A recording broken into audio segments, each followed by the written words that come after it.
आज हम लोग बात करने वाले हैं मोहनजोदड़ो के बारे में। इसका शाब्दिक अर्थ क्या होता है, या मोहनजोदड़ो को मुर्दा का टीला क्यों कहते हैं। बार बार खूब रट कर याद करते हैं कि मोहनजोदड़ो का मुर्दा का टीला कहते हैं, लेकिन क्यों कहते हैं, इसके पीछे क्या कारण है, क्या हुआ था, ये सब के बारे में हम नहीं जानते। तो आज हम वही इसको पूरे डिटेल में बात करेंगे। देखिए, सबसे पहले जो मोहनजोदड़ो है सिंधु घाटी सभ्यता का प्रमुख स्थल है। क्या है? प्रमुख स्थल है। अगर आपसे पूछा जाएगा तो शहर, सबसे बड़ा शहर कौन सा है? मोहनजोदड़ो, यानी कि शहर के मामले में यह पहले स्थान पर। लेकिन यही आपसे बात किया जाएगा कि स्थल के मामले में कितना स्थान पर? तीसरे स्थान पर। यानी कि सबसे बड़ा अगर सिंधु घाटी सभ्यता का शहर पूछा जाएगा, सिंधु घाटी सभ्यता का आपको शहर सबसे बड़ा पूछा जाएगा तो कौन सा होगा? मोहनजोदड़ो। लेकिन यही पूछा जाएगा कि सबसे बड़ा स्थल कौन सा है, तो हो जाएगा राखीगढ़। पहला नंबर पर राखीगढ़ आएगा, दूसरा नंबर पर कौन सा आएगा? धौलावीरा। ये तीसरे नंबर पर मोहनजोदड़ो आता है। मोहनजोदड़ो कितने नंबर पर आएगा? तीसरे नंबर पर। चौथे नंबर पर आ जाता है हड़प्पा जो स्थल है वो कितने नंबर पर आता है? चौथे नंबर पर। यानी कि स्थल के मामले में सबसे बड़ा राखीगढ़, धौलावीरा, फिर मोहनजोदड़ो, उसके बाद हड़प्पा आता है। लेकिन यही शहर की बात कीजिएगा तो ये पहले स्थान पर। क्यों? क्योंकि देखिए, ये क्षेत्र के मामले में इसका विस्तार ज्यादा है, लेकिन अभी इसका पूरा विस्तार अभी ढूंढा नहीं गया है। मोहनजोदड़ो को जितना ढूंढा गया उतना ही की बात किया जा रहा है। लेकिन मोहनजोदड़ो का जो फैलाव है, लोगों के रहने का जो शहर बसा हुआ है, वो बसावट सबसे ज्यादा है। बसावट कितना है? ज्यादा है। इसका बसावट कम है लेकिन इसका क्षेत्र ज्यादा है। तो इसीलिए ये पहला स्थान पर स्थल के मामले में राखीगढ़, उसके बाद धौलावीरा, मोहनजोदड़ो, हड़प्पा। लेकिन यही शहर के मामले में आपसे बोल दिया जाए तो ये पहले स्थान पर। आगे बढ़ते हैं। अब इसका शाब्दिक अर्थ क्या होता है? इसकी पहले खुदाई कितने में हुई थी? इसकी खुदाई हुई थी 1922 में। 1922 में इसकी खुदाई करवाया गया था। अब इसका खुदाई जब हुआ था तो किसने करवाया था?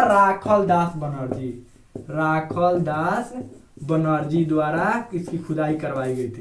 अब देखिए, इसकी खुदाई करवाया गया तो इसका नाम ये मोहनजोदड़ो, ये कैसा नाम है? ये क्यों ऐसा नाम रखा गया मोहनजोदड़ो? ये सिंधी भाषा का नाम है। ये किस भाषा का नाम है? सिंधी भाषा का नाम। अब देखिए, सिंधी भाषा में इसका अर्थ होता है मोहनजोदड़ो का मुर्दों का टीला। अब बार बार खूब रटते हैं मुर्दों का टीला, लेकिन पता ही नहीं है कि किस भाषा में है। तो किस भाषा में? ये सिंधी भाषा में इसका अर्थ क्या होता है? मुर्दों का टीला। ये मुर्दों का टीला इसका अर्थ होता है। अब देखिए, इसका मुर्दों का टीला क्यों नाम रखा गया? ये मोहनजोदड़ो का नाम मुर्दों का टीला क्यों? जबकि सबसे बड़ा शहर है। ये शहर कौन सा? सिंधु घाटी सभ्यता का सबसे बड़ा शहर मोहनजोदड़ो है, लेकिन इसको मुर्दा का टीला क्यों कहा गया? तो देखिए, यहाँ पर जो लाशें मिली थी, यहाँ पर जो कंकाल मिले थे, एक के ऊपर एक मिले थे, एक के पूरा ढेर के रूप में मिले थे। यानी कि यहाँ पर ये टीला के रूप में कंकाल मिला था। यहाँ पर ये हड़प्पा में दफनाने का यानी कब्रिस्तान मिला है। यही अगर इसका ही सही, ये सिंधु घाटी सभ्यता का ही शहर का नाम अगर हड़प्पा का आप नाम लेते हैं तो हड़प्पा में कब्रिस्तान का एथी मिला, कब्रिस्तान का जो प्रमाण मिला है। लेकिन यहाँ पर लोगों को तो यहाँ पर किस चीज का प्रमाण मिला है? यहाँ पर मिला है कि ये सब एक पे एक लाश फेंकी गई थी। तो ये तो अंतिम संस्कार का तो प्रमाण हो नहीं सकता है। तो आप ऐसा मन में ऐसी हो रहा होगा, पता नहीं इसका अगर परंपरा होगा तो मरने के बाद सभी लोगों को एक ही जगह रख दिया जाता होगा तो ढेर बन गया होगा। लेकिन नहीं, अगर ऐसा होता तो ये जो लाशें यहाँ से मिली, ये ढेर जो कंकाल मिले यहाँ से, वो कंकाल जो सब सुरक्षित रहता, उसका शरीर सारा कंकाल सुरक्षित रहता,